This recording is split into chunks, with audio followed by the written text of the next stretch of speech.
lagi bersama kelompok 3 dalam channel Yuk Belajar Fisika. Nah, kita akan belajar mengenai getaran. Sebelumnya teman-teman di sini pasti udah pada tahu kan ya getaran itu apa? Getaran adalah gerak bolak-balik dari posisi kesetimbangan, atau kita juga bisa mengenalnya dengan gerak osilasi. Nah, berkaitan dengan getaran itu sendiri, kita akan mempelajari lebih jauh mengenai getaran. Lebih tepatnya, kita akan belajar mengenai getaran harmonik teredam. Apa sih itu getaran harmonik teredam? Nah, teman-teman kalau pernah tahu nih ya, teman-teman ketika main gitar, menggetarkan senar, nah lama-kelamaan senar itu akan berhenti. Nah, itulah yang dimaksud dengan getaran harmonik teredam. Untuk lebih jauhnya, kita mau simak materi berikut mengenai getaran harmonik teredam.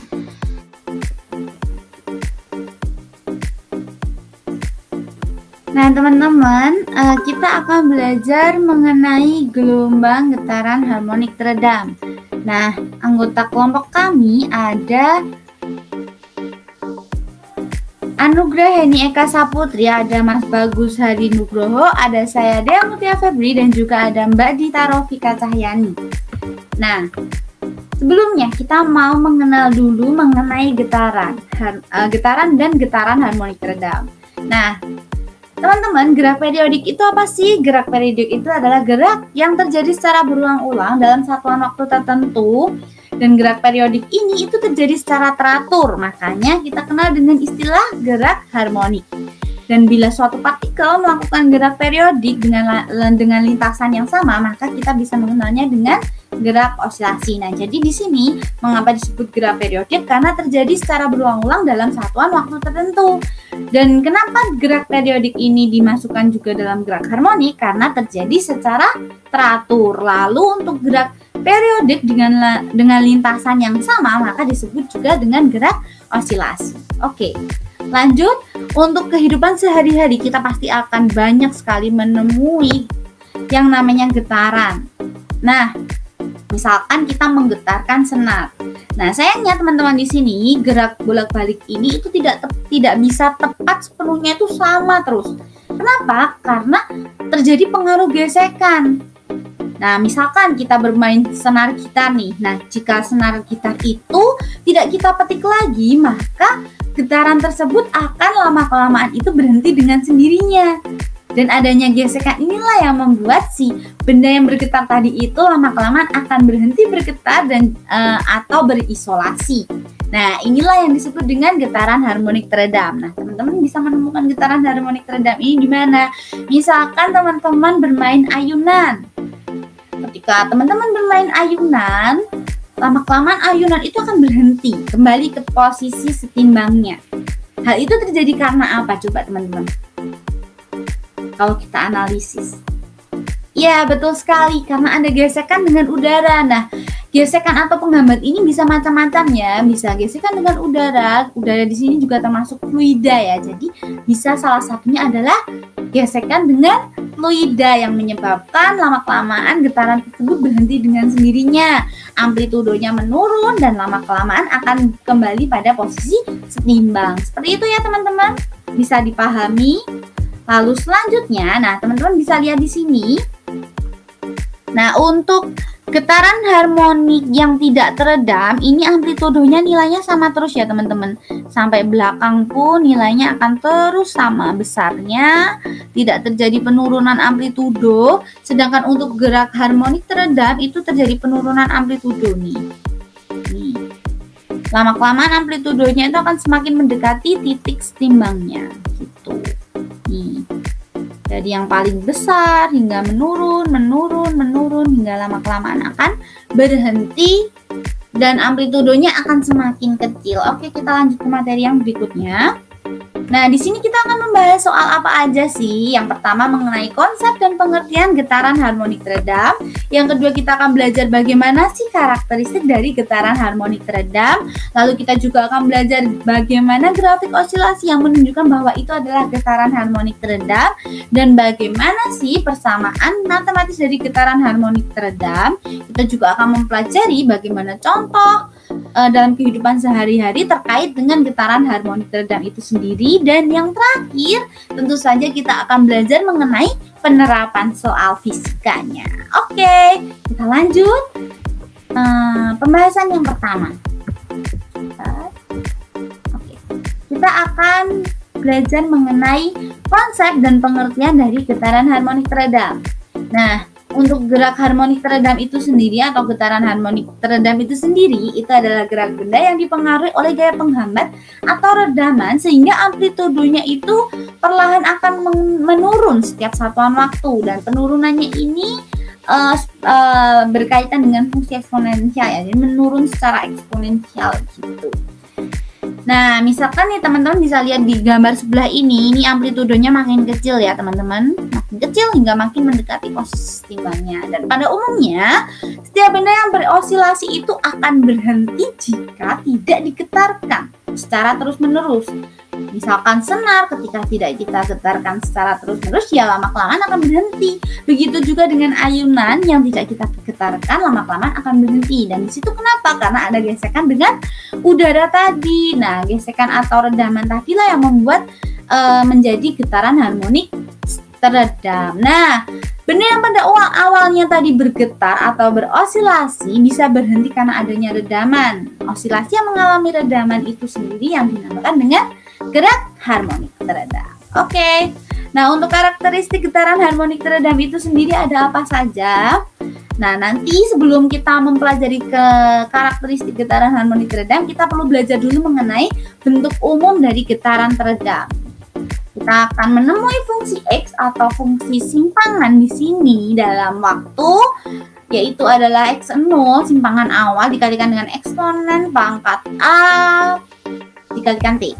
Lalu untuk turunan yang pertama berarti A kalikan dengan X0 dikalikan dengan eksponen pangkat A kali T. Lalu untuk turunan yang kedua tentu saja A kuadrat dikalikan X0 dikalikan eksponen pangkat A kali T. Lalu sehingga kita bisa menemukan bentuk persamaan dari getaran teredam itu sendiri adalah MA kuadrat X dikalikan BAX lalu ditambahkan dengan K kali X. Dengan menghilangkan faktor X, maka kita akan memperoleh MA kuadrat plus BA plus K sama dengan 0. Dan kita dari sini kita bisa menyelesaikan akar persamaannya dengan cara A-nya itu kita bisa temukan dengan min B plus minus akar B kuadrat min 4MK diperkan dengan 2M. Nah, teman-teman, untuk melihat karakteristik dari getaran teredam ini kita akan mengambil nilai. Nah, kira-kira nilai apa nih?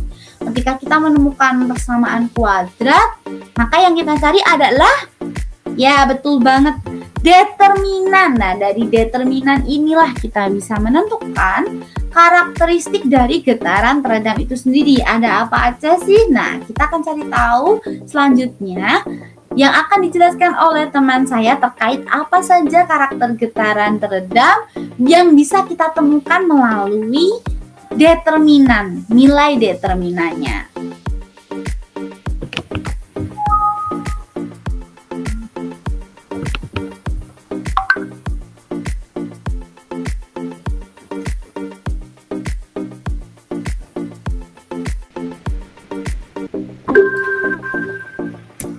Terdapat 3 jenis redaman atau damping yang dialami oleh benda.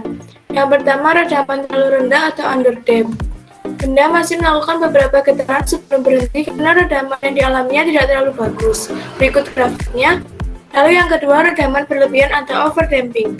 Overdamping mirip seperti critical damping. Bedanya, critical damping tiba lebih cepat di posisi setimbang, sedangkan overdamping lama sekali tiba di posisi setimbang. Hal ini disebabkan karena redaman yang dialami benda sangat besar. Berikut grafiknya. Lalu yang terakhir, redaman kritis atau critical damping. Benda langsung berhenti berosilasi karena redaman yang dialaminya cukup besar. Berikut grafiknya.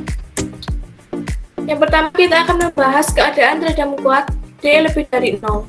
Pada keadaan ini, gerak teredam mempunyai dua akar persamaan karakteristik.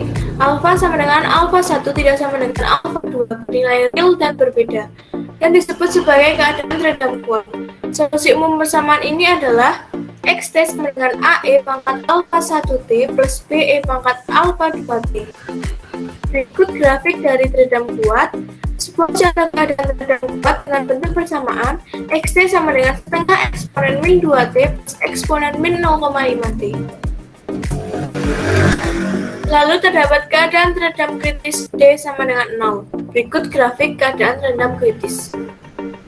Keadaan ini memiliki banyak manfaat untuk aplikasi dan rekayasa. Contohnya, untuk kepentingan perancangan komponen peredam atau shock absorber pada kendaraan bermotor. Saat B bernilai terlalu kecil, akan menimbulkan ayunan yang lama tanpa menimbulkan pengurangan yang berarti pada amplitudo. Namun, jika B terlalu besar, keadaan berubah seolah dalam keadaan terhimpit dan memerlukan waktu yang lama sebelum dapat kembali menggerakkan massa M. Bentuk penjelasannya, XT sama dengan E pangkat alfa T A plus BT. Sebuah contoh keadaan rendam kritis dengan bentuk persamaan, XT sama dengan eksponen min T dikali 1 min T. Dan yang terakhir, keadaan rendam lemah atau D kurang dari 0, akar persamaan karakteristik alfa berbentuk kompleks, yaitu alfa sama dengan min B per 2M plus minus I akar K per M min B kuadrat plus akar 4M kuadrat, atau alfa sama dengan min B per 2M plus minus I omega dengan omega sama dengan akar K per M min B kuadrat per 4M kuadrat. Kita akan memperoleh bentuk persamaan. XT sama dengan X0E pangkat alfa T sama dengan X0E pangkat min B per 2M plus minus I omega sama dengan X0E pangkat min B per 2MT E plus minus I omega T. Kita akan memperoleh bentuk yang ekuivalen, yaitu XT sama dengan X0E alfa T sama dengan X0E min B per 2MT cos omega T sin omega T. Atau dapat ditulis XT sama dengan X0E alfa T sama dengan X0E pangkat alfa T A cos omega T plus B sin omega T. Berikut grafik dari teredam lemah. Persamaan matematis. Salah satu dari jenis umum dari gaya perlambatan adalah gaya gesek, di mana gayanya sebanding dengan kecepatan benda bergerak dan bertindak dalam arah yang berlawanan arahnya. Gaya perlambatan ini sering diamati misalnya ketika sebuah objek bergerak melalui udara. Karena gaya penghambat dapat dinyatakan sebagai R sama dengan BV, B adalah koefisien redaman dan gaya pemilik sistem adalah Kx, sehingga hukum 2 Newton dapat ditulis sebagai berikut. Sigma Fp sama dengan sigma F, min Kx min R sama dengan Max, min Kx min BV sama dengan Max, min Kx sama min B dx per dt sama dengan md kuadrat x per dt kuadrat. Ketika nilai B kecil, maka gaya perlambatannya kecil dibandingkan dengan gaya pemulih maksimalnya. Persamaan di atas dapat dituliskan X sama dengan AE pangkat min B per 2MT cos omega T plus V, di mana frekuensi sudut osilasi omega sama dengan akar K per M min B per 2M kuadrat. Omega sama dengan akar W omega 0 min B per 2M kuadrat. Di mana omega 0 merupakan frekuensi alami dari sistem. Nilai frekuensi osilasi diperoleh dari Vy sama dengan d per dt sama dengan dA sin omega t plus theta 0 per dt sama dengan a omega cos omega t plus theta 0. Ay sama dengan dVy per dt sama dengan dA omega cos omega t plus theta 0 per dt sama dengan min omega kuadrat a sin omega t plus theta 0 sama dengan a min a omega kuadrat sin omega t per theta 0 min omega kuadrat x. Lalu asal mula dari omega yaitu diperoleh dari persamaan Fp sama dengan min kx, Ma sama dengan min kx, A sama dengan min k per mx, min omega kuadrat x sama dengan min k per mx, omega sama dengan akar k per m.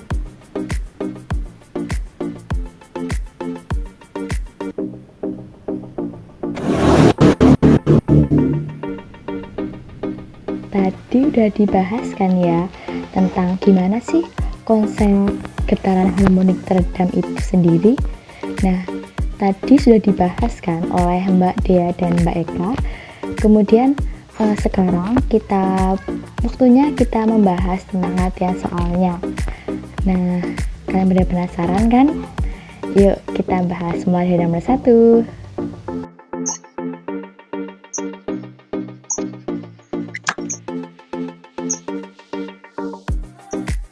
Ya, langsung saja kita ke latihan soalnya.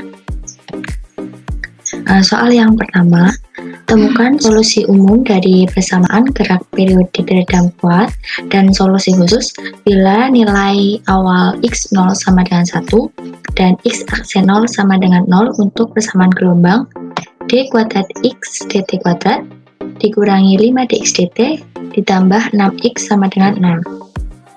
Jadi diketahui itu x0-nya sama dengan 1, x aksen 0-nya 0, dan untuk persamaan gelombangnya d kuadrat x dt kuadrat dikurangi 5 dx dt ditambah 6x sama dengan 0.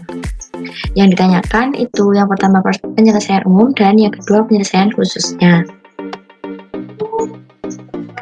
Ya, yang pertama penyelesaian umum.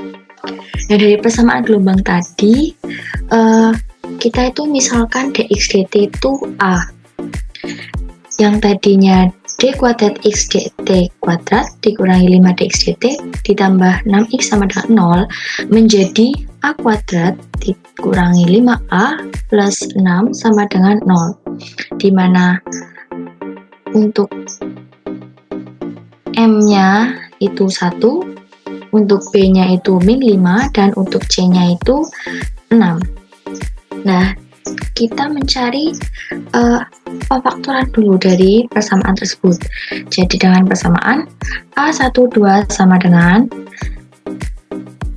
negatif min B ditambah plus minus akar B kuadrat dikurangi 4mc per 2m.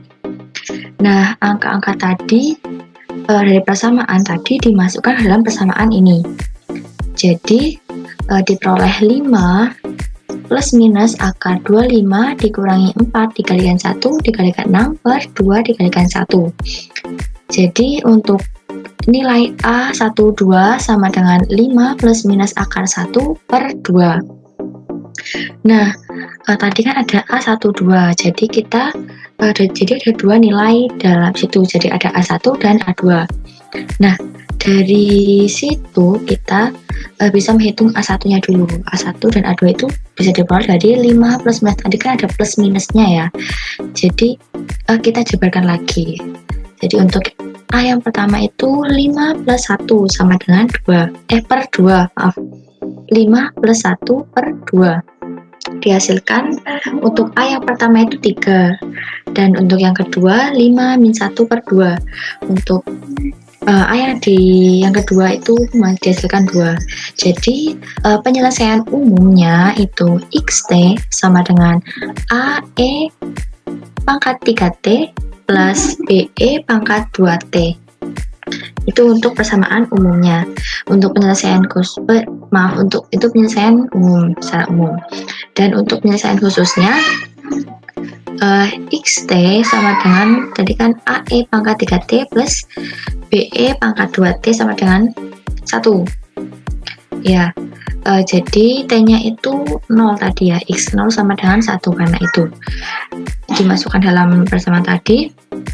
Dihasilkan AE pangkat 3 kali 0 plus BE pangkat 2 kali 0.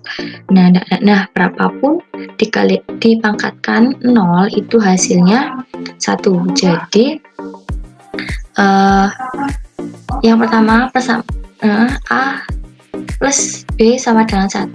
Ini dijadikan persamaan yang pertama. Kita peroleh persamaan pertama itu A plus B sama dengan 1. Kemudian yang kedua dx dt sama dengan 3 AE pangkat 3T plus 2 BE pangkat 2T sama dengan 0. Itu adalah untuk turunannya ya, x aksen 0-nya tadi. Ini diturunkan jadi diperoleh 3AE pangkat 3T plus 2BE pangkat 2T sama dengan 0. Ya, kemudian T-nya itu dimasukkan, T-nya tadi itu 0. Jadi 3AE pangkat 3 kali 0 ditambah 2BE pangkat 2 kali 0 sama dengan 0. Jadi dihasilkan kita peroleh untuk persamaan yang kedua 3A plus 2B sama dengan 0. Nah, kemudian dari dua persamaan tersebut kita eliminasi dan diperoleh itu A-nya untuk A itu negatif 2 dan B-nya itu 3. Nah, dari situ kita juga memperoleh penyelesaian khususnya. yaitu xt sama dengan negatif min 2e pangkat 3t ditambah 3e pangkat 2t. Nah, begitu. Kita lanjut untuk soal yang kedua. Soal yang kedua itu sebuah benda bermasa 10,6 kg berosilasi pada ujung bekas vertikal yang memiliki konstanta bekas 2,05 kali 10 pangkat 4 Newton per meter. Koefisien redaman akibat adanya efek hambatan udara adalah 3 Newton sekon per meter. Nah, yang ditanyakan itu hitunglah frekuensi dari osilasi teredam tersebut. Tadi yang diketahui itu K-nya itu 2,05 kali 10 pangkat 4 Newton per meter. Kemudian ada lagi B-nya itu koefisien redamannya itu 3 Newton sekon per meter. Kemudian ada masanya itu 10,6 kg. Kemudian yang ditanyakan itu frekuensi dari osilasi teredam, F-nya ya. Nah, lanjut. Dan persamaan, kita menggunakan persamaan omega sama dengan akar K per M dikurangi B per 2M dikuadratkan. Kemudian angka-angka tadi yang sudah diketahui kita masukkan ke dalam persamaan ini. Jadi omega sama dengan akar K-nya itu tadi 2,05 kali 10 pangkat 4. Ya, kita masukkan ke dalam persamaan. Jadi akar 2,05 kali 10 pangkat 4 per 10,6 dikurangi 3 per 2 kali 10,6 dikuadratkan. Dihasilkan omega sama dengan akar 0,19 kali 10 pangkat 4 dikurangi 9 per 449,44. Omega sama dengan akar 0,19 kali 10 pangkat 4 dikurangi 0,02. Jadi omega yang dihasilkan itu 43,58 radian per sekon. Maaf ya, tadi lupa untuk kita untuk mencari frekuensi kita menggunakan persamaan omega sama dengan 2πf. Nah, tadi kita sudah mencari omeganya ya. Kemudian kita mencari frekuensinya. Tadi kan omega sama dengan 2πf ya. Jadi F-nya itu omega per 2pi. Tadi omega diperoleh 43,58. Jadi dimasukkan dalam persamaan ini frekuensi 43,58 per 2 kali pi-nya 3,14. Dihasilkan frekuensinya itu 6,94 Hz. Kemudian untuk soal yang nomor 3. Suatu osilasi teredam pada gambar dengan M 1,5 kg, nilai K 8 Newton per meter dan B 230 gram per sekon. Balok ditarik ke bawah sepanjang 12,0 cm, kemudian dilepaskan. Yang ditanyakan itu hitung waktu yang diperlukan amplitudo untuk menghasilkan osilasi yang jatuh ke sepertiga dari nilai awalnya. Ingat ya, sepertiga ya. Kemudian yang kedua, berapa banyak osilasi yang dibuat oleh balok pada saat itu. Kemudian kita menuju penyelesaiannya. Yang pertama kita mencari tadi hitung waktu yang diperlukan amplitudo untuk menghasilkan osilasi yang jatuh ke sepertiga dari nilai awalnya. Jadi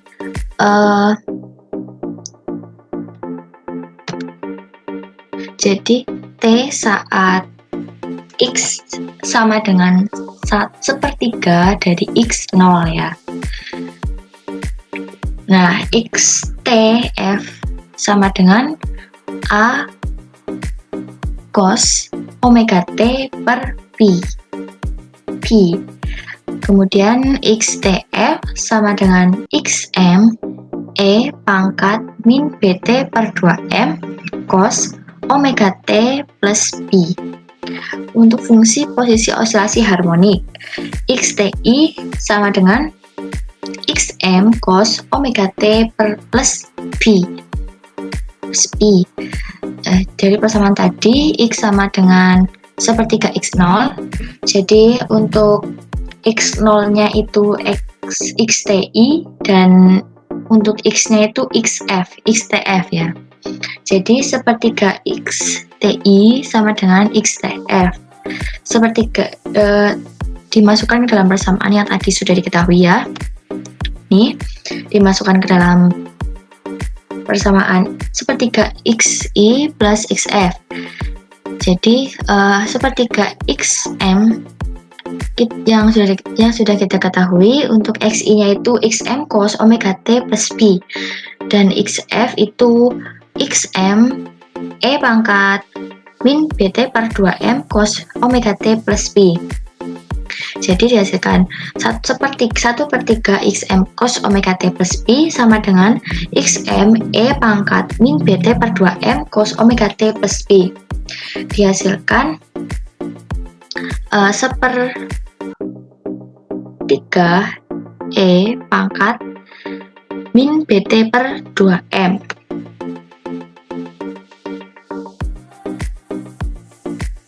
Maaf, ini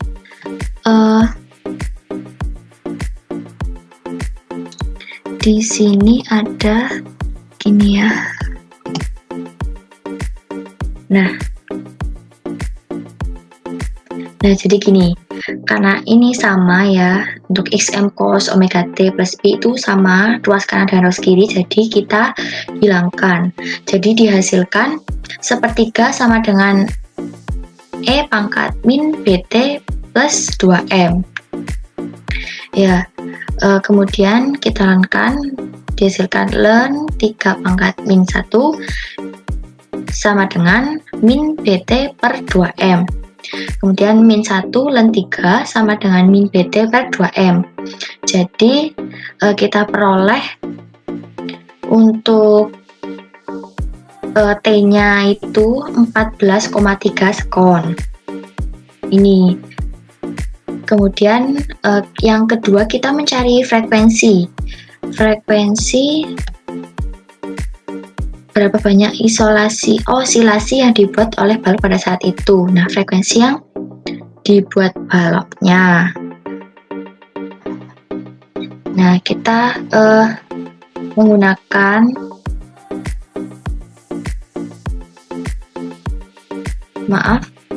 kita itu mencari ini ya, periodenya. Jadi kita mencari periodenya, maaf ya. Sebelum kita ke periodenya, kita mencari dulu omeganya, karena nanti menggunakan persamaan omega sama dengan 2pi per T. Jadi kita mencari dulu omeganya.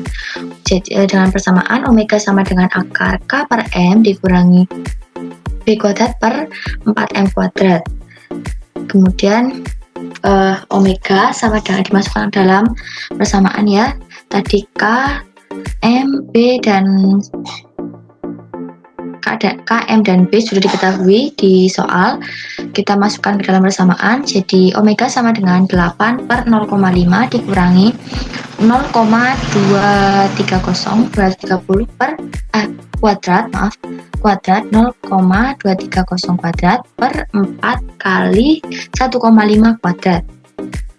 Dihasilkan omega itu 2,31 rad per sekon. Kemudian kita mencari T-nya atau periodenya. Dengan persamaan tadi omega sama dengan 2pi per T. Jadi untuk mencari T kita menggunakan persamaan 2pi per omega. Masukkan angkanya ke dalam persamaan. Jadi 2 kali 3,14 itu pi-nya per 2,31 rad per sekon. Dihasilkan untuk periodenya itu 2,72 sekon. Ya, lanjut saja ya untuk soal yang terakhir atau soal yang keempat ini. Jika suatu benda beratnya 89 Newton meregangkan gas sejauh 10 cm dengan koefisien redamannya itu sebesar 10 Newton per meter. Yang ditanyakan berapa periode yang dihasilkan benda tersebut. Ya, diketahui tadi W berat 89 Newton. Kemudian ada X atau S ya, itu 10 cm, dan untuk koefisien redamannya atau B itu 10 Newton per meter. Yang ditanyakan periode atau T. Untuk penyelesaiannya sama ya, kita mencari mencari omega dulu ya, karena omega itu 2pi per T. Jadi kita mencari omeganya dulu untuk menemukan T-nya atau periodenya. Jadi tadi angka-angka tadi kita masukkan ke dalam persamaan. Nah, di sini dalam persamaan omega sama dengan akar K per M dikurangi B per 2M kuadrat. Nah, di situ tadi belum diketahui ya untuk K dan M-nya. Jadi kita cari dulu K dan M-nya. Nah, untuk mencari K itu dalam persamaan W tadi berat ya per X atau S ya, sama dengan 89 per 0,1 dihasilkan. Untuk K-nya itu 890 Newton per meter. Kemudian untuk M-nya kita mencari dengan persamaan W per G. Nah, masukkan angka ke dalam persamaan tersebut. 89 dikurangi 9,8 sama dengan 9,081 kg. Nah, kemudian setelah menemukan itu kita masukkan ke persamaan omeganya. Jadi dihasilkan omega sama dengan akar 890 per 9,081 dikurangi 10 per 2 kali 9,081 dikuadratkan. Itu dihasilkan omega itu 9,89 rad per sekon. Kemudian langsung kita mencari T-nya dengan persamaan tadi, omega sama dengan 2pi per T. Nah, jadi untuk mencari T kita menggunakan persamaan 2pi per omega. Nah, masukkan angka-angka ke dalam persamaan tersebut. 2 kali 3,14 itu pi-nya per omeganya tadi 9,89. Jadi dihasilkan periodenya itu 0,634 sekon. Ya, terima kasih telah melihat dan mendengarkan ini. Sekian dan terima kasih.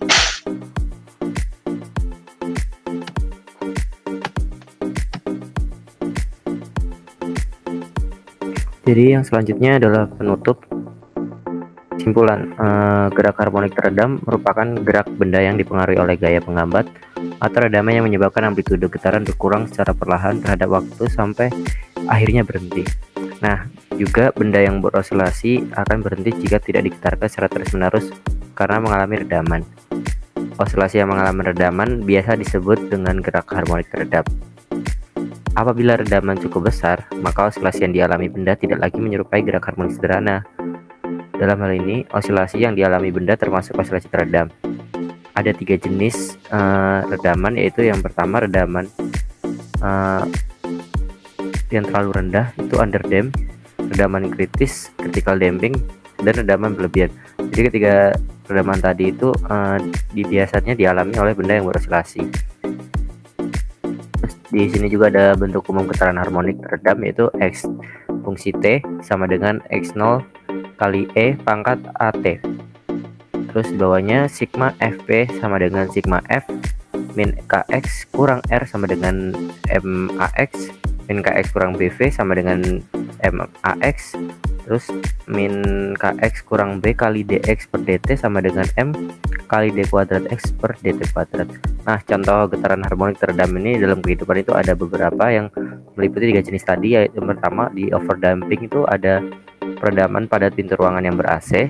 Terus yang di critical damping itu pengereman pada kendaraan bermotor saat melewati polisi tidur atau melewati hal lainnya yang membutuhkan pengereman. Terus di underdamp itu pengereman pada becak yang melewati polisi tidur. Terus sarannya itu jadi disarankan dalam melakukan perhitungan lebih cermat dan teliti lagi agar nilai yang didapat dihasilkan itu akurat, karena ini berkaitan dengan osilasi yang nanti akan diaplikasikan di kehidupan nyata. Dan dalam penulisan makalah ini juga kami membutuhkan saran dan masukan dari teman-teman lain. Sekian presentasi dari kelompok kami. Mohon maaf apabila ada salah-salah kata.